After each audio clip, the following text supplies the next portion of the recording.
What's up guys, welcome back to Deck Tech for Decks. Today we're going to be looking at 10 cards from the past 3 or so sets that I think people missed, including myself. These are cards that I think if we shove them in the right deck, have the potential to do some pretty broken things. And another benefit of going back and looking at some of these cards that again, I think people aren't playing is they're relatively budget, right? If people aren't playing them, they're not very expensive. So we're going to go back, look at those cards, rate them, talk about what decks we can play them in, and so on. So if that sounds like a video you want to get into, let's get into it. But first, let's shout out those patrons. Irrelevant, you rock. Additionally, if you guys want a free $15 to pick up some of these cards, you can click on that whatnot link in the description down below. And as always, if you're enjoying the content, don't forget to like, comment, and subscribe. All right, the first card we're going to be talking about is the Snake Horse. Now, this one was a very funny art, but looking at it, it has the potential to do some pretty busted things.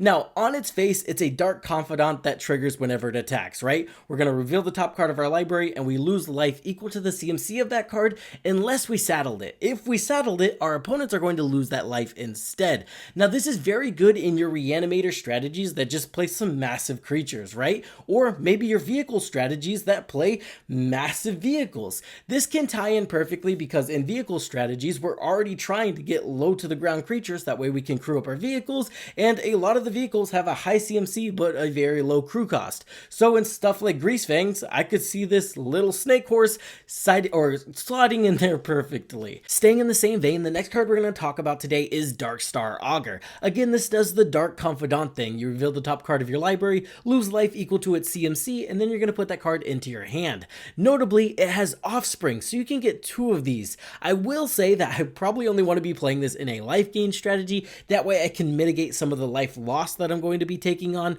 or maybe if the deck is very low to the ground, you really don't care sacrificing your life for some extra card advantage. I also like the ability to, put this back into our hand, recast it again, and then you get more Dark Confidant triggers. There's just a lot of shenanigans you can do with Offspring as a whole, so I think this guy deserves another shot. And I get people don't like losing a ton of life for their card advantage, but again, put this in your life gain strategy where you're going to have 100 life anyway, and it's going to be perfect. Now, the next card utilizes the saddle mechanic again, and I really like it here because it's going to be able to blink a different creature and itself whenever it's saddled. Now, why I like this is not only are you getting 2 ETBs, you get the ETB off of the Fortune Loyal Steed and the ETB off of the creature entering the battlefield.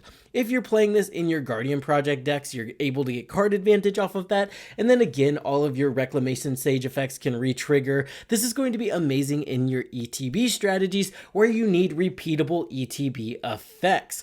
A really big fan of this guy. Henri Tumblewag is pretty solid here as well. I'm really liking these saddle mechanics. This guy's going to allow us to put a 1/1 counter on a creature at the start of combat, and then whenever we saddle him and he attacks, he's going to double the amount of 1/1 counters on a creature. Notably, this guy works on himself, or if you're playing a Hydra deck, this is going to be pretty solid as well. It's just a very cheap way to double up those 1/1 counters, so I'm excited to give this guy a try. I've actually already tried him in a couple of my decks, and yeah, he does the thing pretty efficiently and does it very cheap. A lot of people are surprised to see this guy across the table because again, we just miss these cards. There's so much coming at us all of the time.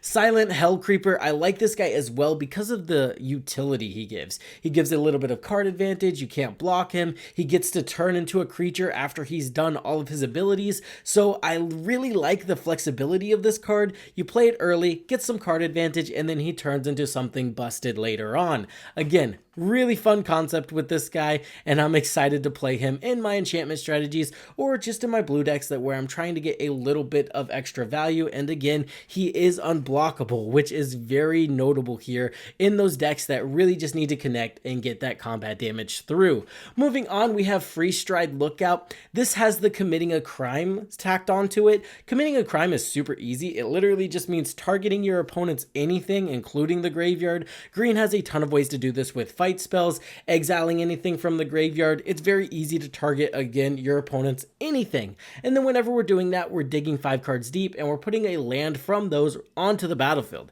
So it's effective, repeatable ramp that digs you deep and finds you a lot of land cards. I probably do only want to play this in a deck that's constantly targeting my opponent's stuff, like maybe a fight spell deck or a deck that really tries to hate out your opponent's graveyard. Just make sure that you're playing enough cards that target your opponent's things to justify putting this in the deck, and then it's going to be pretty effective at giving you some consistent ramp. Moving on, I want to talk about Ghost Vacuum. I myself am a big fan of graveyard strategies, so whenever I look at a card and just say, I really don't want to play against that, it's probably a decent pickup against these graveyard decks. Now, you can use this to exile cards from your opponent's graveyard, which is very good. There's a lot of cards that you need to get rid of so they don't get reanimated, or in a Spellslinger strategy, you don't want your opponents reusing those cards. And then for 6 mana late game, this kind of turns into a Rise of the Dark Realms, where you reanimate all of the cards you've exiled with this as 1/1 creatures with flying. Now, Magic's taken a huge turn. We don't play a lot of big beaters anymore. We play some, but 9 times out of 10, we're playing the creatures for their abilities. So the fact that this is a super cheap card that comes down early and is an effective hate piece, hating out those graveyard strategies, and has additional utility by reanimating those cards that we're exiling, I think this just is a solid card you could put in almost any deck as your silver bullet for those graveyard strategies. That's also going to give you some additional value later on in the game. I think this one out of the whole list is probably one of my favorites. Another one that I like is Key to the Vault. Now this one's just super good with any deck that's trying to get in for damage, and even if your commander is like 5 power, I think I'd shove this in the deck as well. Digging 5 cards deep and then playing one of those cards for free can be massive. And again, this is pretty cheap. It comes down pretty early. It's not bad to equip. Can't talk today. And then the value you get off of it is just insane. Festival of Embers is also a card I want to talk about here. Now, it has some pros and cons, but I want to compare it to something like a Past in Flames. Some of the problems I've ran into with Past in Flames in the past, no pun intended, is that it's 4 mana and then 5 mana to flash back. So you don't want to spend 4 mana or 5 mana and then storm off, right? You've utilized a lot of your mana already. Now you can get rid of that with some cost reducers, which a lot of those storm decks play anyway. But again, you really don't want to be utilizing that. And I kind of like the idea that we can just cast this. It stays on the battlefield because it's an enchantment. It punishes us the same way. I mean, we're going to lose creatures as well if they die, but you can sacrifice it at any time. If you need something to hit the graveyard, it's going to hit the graveyard. And then you can kind of do some weird shenanigans where you play a lot of instant spells on the stack, and then before they resolve, you sacrifice it, and those are still going to hit the graveyard. But mostly I like the setup, right? You can play this card, it stays on the battlefield, you keep getting access to your graveyard, you keep getting to reuse those cantrips, and it's just going to make your Spellslinger strategy a little bit more consistent, and it's also going to give you the ability to set up, which again, Past in Flames, there's no ability to set up. You have to storm off that turn, you've already cast a spell kind of scenario. So I like the setup ability of this card. Spend it 1 turn, wait the next turn, then storm off. This card's going to do some cool things in the right deck and the right strategies. Now, one I'm not sure of, but I think it's going to be good in a niche strategy, is Marina Vadril's Grimoire. I really like this one because we're getting a lot of cards like Heliod and, let's say, Kinrith. These are cards that reduce the cost of our spells very efficiently, and they also kind of tie in with, or Will does at least, with the life gain strategy. So now we shove this in here, we get a ton of card advantage. We're probably only spending 1 blue on it, especially in Will, which is why I mostly wanted to mention this card. And then additionally, whenever we're gaining life, we're drawing that many cards. And Will's already playing a lot of cards that say, hey, 1 mana, draw 5 cards. Now it's 1 mana, gain 5 life. Now it's 1 mana, gain 5 life, draw 5 cards, and again, you're reducing the cost of all your spells because we're playing Will. Mostly this is a Will card, but I did want to mention it because I do think it's just going to be really busted in that deck.